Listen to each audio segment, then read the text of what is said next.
নমস্কার বন্ধুরা, আজ আমি ভাইফোঁটা স্পেশাল একটা মিষ্টি বানিয়ে দেখাবো। বাড়িতে থাকা মাত্র কয়েকটি উপকরণ দিয়ে এই মিষ্টিটা খুব সহজেই বানিয়ে নেওয়া যাবে।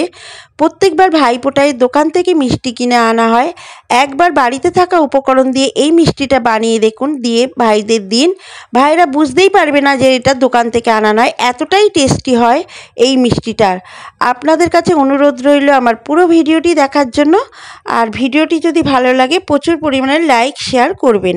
তাহলে চলুন শুরু করি আমার আজকের মিষ্টি রেসিপি। এই মিষ্টিটা বানানোর জন্য আমি এখানে 200 গ্রাম পনির নিয়ে নিয়েছি। এবারে পনিরটা আপনারা যতটা মিষ্টি বানাবেন ততটা বুঝে পনিরটা নেবেন। আমি এখানে 200 গ্রাম পনির দিয়ে মিষ্টিটা বানিয়ে দেখাবো। এবারে এই 200 গ্রাম পনিরটাকে আমি একটু গ্রেটারের সাহায্যে প্রথমে গ্রেট করে নেব।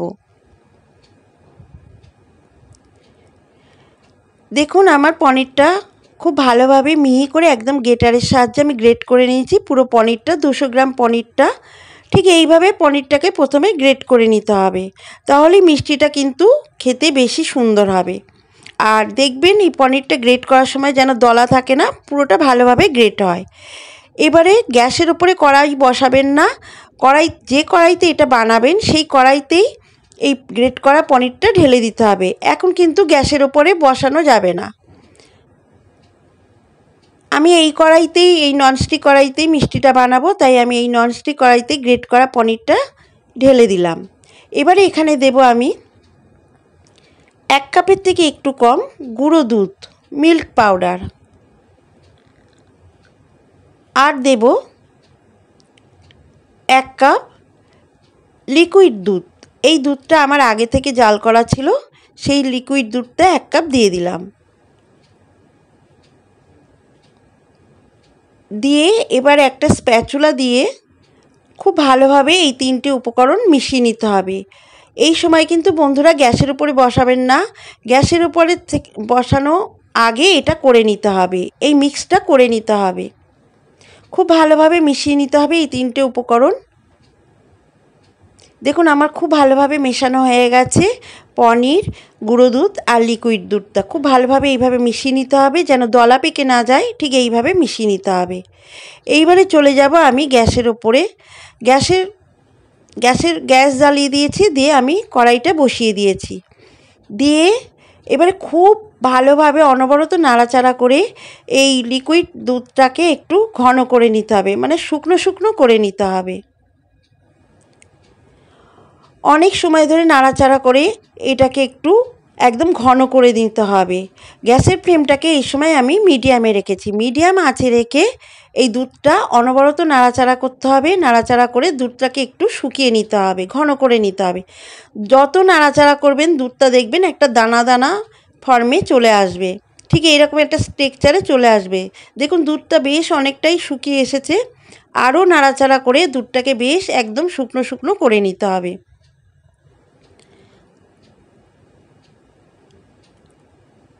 আমি প্রায় 8 থেকে 9 মিনিট এটাকে নাড়াচাড়া করে দেখুন এতটা শুকনো শুকনো করে নিয়েছি। ঠিক এই অবস্থাতেই যখন আসবে, দুধটা একদম শুকিয়ে এরকম ঘন হয়ে যাবে, তখন এখানে মিষ্টির জন্য দিয়ে দিতে হবে 1/2 কাপ চিনি। মিষ্টিটা আপনারা আপনাদের পছন্দ মতো দেবেন। আমি এখানে 1/2 কাপ চিনি দিলাম। চিনিটাকে দিয়ে খুব ভালোভাবে এই পনির আর দুধের সঙ্গে মিশিয়ে নিতে হবে। খুব ভালোভাবে চিনিটাকে মিশিয়ে নিতে হবে যতক্ষণ না চিনিটার যে থেকে একটা রস বেরোয় সেই রসটা শুকিয়ে যাচ্ছে। এবারে এখানে দিতে হবে 1/2 চা চামচ মতো এলাচের গুঁড়ো। আমি এখানে ছোটো এলাচের 1/2 চা চামচ মতো গুঁড়ো দিয়ে দিলাম। দিয়ে আবার নাড়াচাড়া করে এই চিনির যে রসটা আছে সেটাকে একদম শুকনো শুকনো করে নিতে হবে। চিনির যে একটা জলা ভাব থাকে সেই জলা ভাবটাকে একদম শুকনো শুকনো করে নিতে হবে। আরও আমি প্রায় 6 থেকে 7 মিনিট নাড়াচাড়া করে নিচ্ছি মিডিয়াম আছে। দেখুন ঠিক এই টেক্সচারে এসেছে। আরও খানিকটা শুকনো করে নিতে হবে, একেবারেই শুকনো শুকনো করে নিতে হবে। এটাকে অনবরত নাড়াচাড়া করতে হবে। এই কাজটা খুব ধৈর্য সহকারে করতে হবে বন্ধুরা।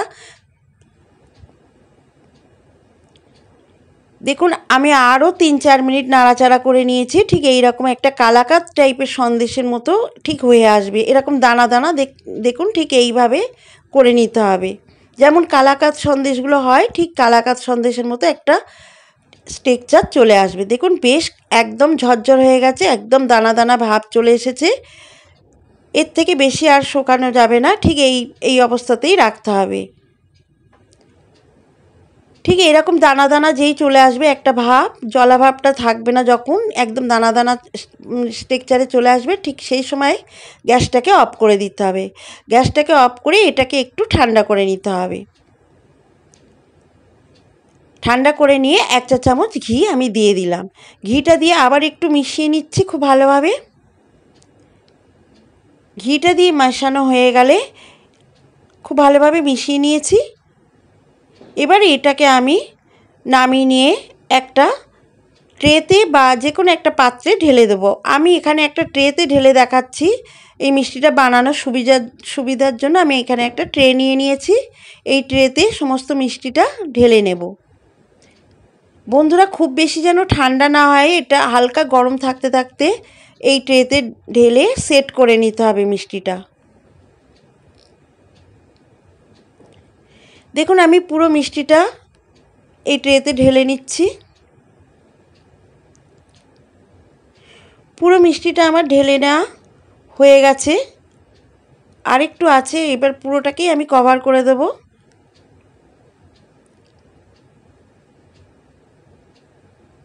পুরো মিষ্টিটা ঢেলে নেওয়া হয়ে গেলে ঠিক স্প্যাচুলা দিয়ে, এখন হাত দেওয়া যাবে না, অল্প গরম আছে, তাই স্প্যাচুলা দিয়ে এরকম করে ঠিক সেট করে নিতে হবে। এরকম করে চেপে চেপে দিয়ে ট্রেটাতে একদম ট্রের আকারে, মানে যেরকম ট্রেটা আকার আছে ঠিক সেট করে নিতে হবে। এইভাবে ট্রেতে বসিয়ে দিতে হবে চেপে চেপে।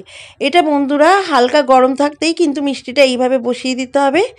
এবারে এখানে আমি কিছু পেস্তা কুচি করে নিয়েছি, একদম পেস্তাকে কুচি কুচি করে নিয়েছি। এই পেস্তা কুচিটা এর ওপরে আমি হাত দিয়ে ছড়িয়ে ছড়িয়ে দেব।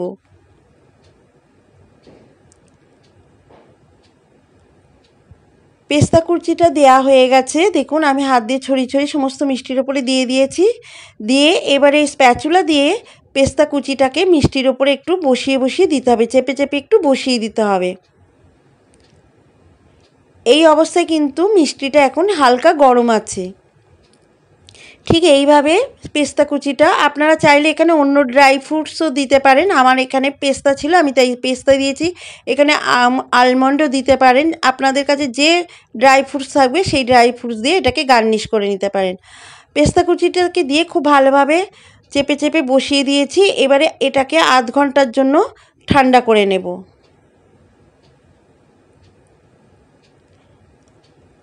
আধ ঘন্টা পর দেখাচ্ছি, দেখুন মিষ্টিটা একদম ঠান্ডা হয়ে গেছে।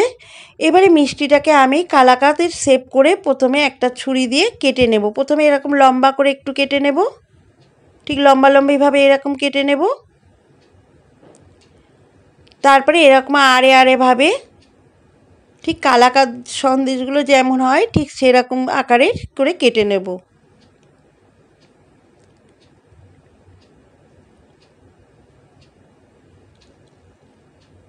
দেখুন আমার সমস্ত মিষ্টিগুলো কেটে নেওয়া হয়ে গেছে। এবারে মিষ্টিগুলোকে তুলে একটা প্লেটে আমি সার্ভ করে দেব।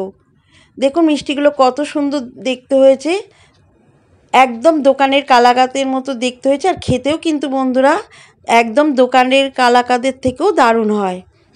আপনারা এটা বুঝতেই পারবেন না যে এটা দোকান থেকে কেনা না বাড়িতে বানানো। ভাইদের এইভাবে ভাইফোঁটাতে এই মিষ্টিটা বানিয়ে একবার দিন, ভাইরা ভীষণ আনন্দ সহকারে খেয়ে নেবে। আর আপনি না বললে বুঝতেই পারবেন না যে এটা দোকান থেকে কেনা নয়, বাড়িতে বানানো। আপনাদেরকে আমি একটা হাতে তুলেও দেখাচ্ছি, দেখুন কত সুন্দর হয়েছে এই কালাকাঁদ মিষ্টিটা। একদম দেখতে দেখুন দোকানের মতো হয়েছে, খেতে কিন্তু দোকানের থেকেও একদম ভালো হয়। আপনাদেরকে হাতে তুলেও আমি একটা দেখিয়ে দিচ্ছি মিষ্টি।